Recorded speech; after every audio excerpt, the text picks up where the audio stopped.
Hi,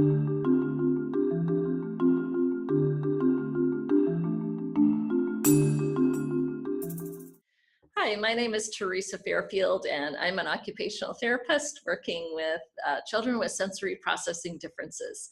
And summer is almost here, and for a lot of families, that means travel to the beach. And for those of us that love the sun and the surf, we picture enjoying a beach blanket with our kids, but with sensory processing differences, that sand might be a bit of a challenge. So how do we prepare as much as possible before going to the beach, and maybe some beach activities that can make it easier for our child to make the adjustment? I think having a small sensory table or sensory bin at home can be one way to start. If you have a team of therapists working with your family now, they can assist you with that.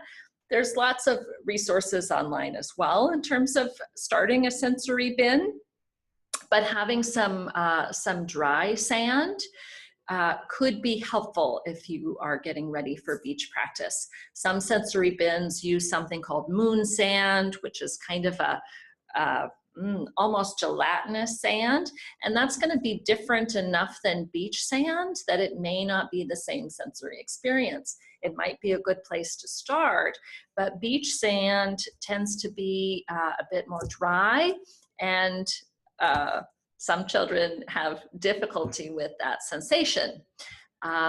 When you are at the beach, there's some things that you might try that can help bridge that activity for your child. Some beaches have playground equipment that is located on a sandy surface.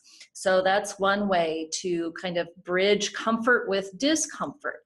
So your child may really enjoy playing on the playground equipment, but they are interacting with the sand going from one place to another. So that can be one way to kind of build some practice and tolerance in. They may fall down on the sand occasionally, get it on their hands and knees as they're playing around, but their motivation to continue playing on the playground equipment might keep them engaged in the activity. And that's one way we can kind of bridge an uncomfortable experience with a more familiar one.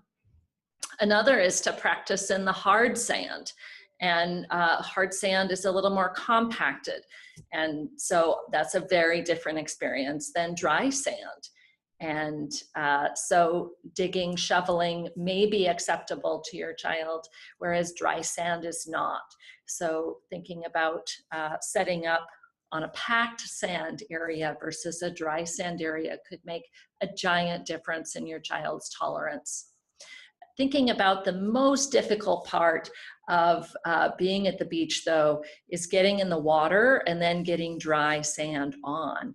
That's kind of a mixed texture that makes it really difficult for to establish comfort. So it could be that your child is okay if the dry sand just kind of runs off of them, but be really dysregulated if the sand sticks to wet skin. So that's something, if you keep your eye on, you may be able to dry them off more thoroughly so that the sand doesn't stick.